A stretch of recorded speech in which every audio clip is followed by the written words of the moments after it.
वचन ये है निर्गमन की किताब 3 अध्याय उसकी। इसलिए अब सुन, इस्राएलियों की चिल्लाहट मुझे सुनाई पड़ी है और मिस्रियों का उन पर अंधेर करना भी मुझे दिखाई पड़ा है।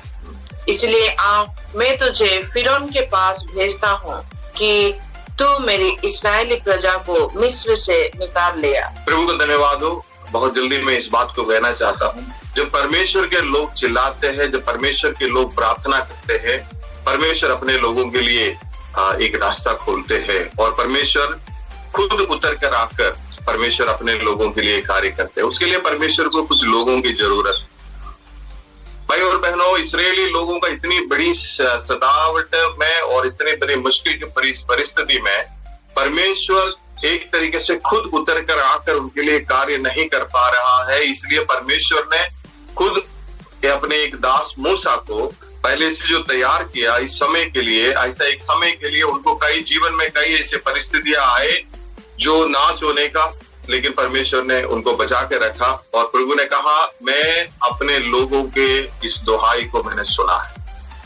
सो जितने भी परमेश्वर के लोगों को सताए जाते हैं, जितने भी हम प्रार्थना में परमेश्वर के साथ जब ये सुबह उठकर ये एक कीमत चुकाकर जब प्रार्थना करते हैं, चिल्लाते हैं लोगों के लिए, देश के लिए, परिस्थितियों के लिए, मैं विश्वास करता हूँ इन दिनों में परमेश्वर खुद ऐसा कार्य उतर आकर हमारे बीच में करेंगे। और ये विश्वास करें मेरे प्रिय भाई और बहनों, द हिस्ट्री इसमें इस प्रकार कहते हैं, मतलब पूरी जब मसीही सावत जितने फूगे हैं पुराने समय में, इवन रोमन एम्पायर को देख लीजिए, कहीं भी देख लीजिए, जब साउल के परसिक्यूशन के टाइम में देख लीजिए, जब कलीसिया मिलकर जब भी प्रार्थना किया, परमेश्वर वहां एक अद्भुत कार्य किया।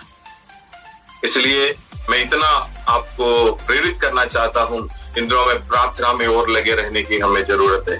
आज से चर्च, आज से फैमिली, आज से ऑर्गेनाइजेशन, हम परमेश्वर के सन्निधि में उपवास के साथ भी कभी कभी आकर बैठने की बहुत जरूरत है, ताकि परमेश्वर के सन्निधि में इस बातों को, इस परमेश्वर जानते हैं सारी बातों को, लेकिन परमेश्वर के सन्निधि में चिल्ला चिल्ला कर हम जब हमारी आवाज परमेश्वर के पास पहुंचेंगे, परमेश्वर कुछ लोगों को जरूर खड़ा करेंगे।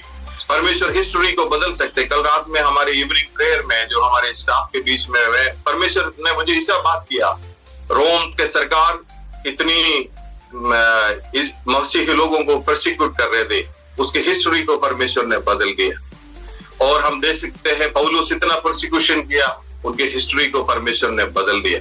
वो परमेश्वर आज भी हमारे परमेश्वर है, वो परमेश्वर आज भी हमारे लिए कार्य कर सकता है। इसलिए प्रार्थना में लगे रहे। प्रभु इस वचन के द्वारा हम सबको आशीष दे। आइए हम प्रार्थना करें।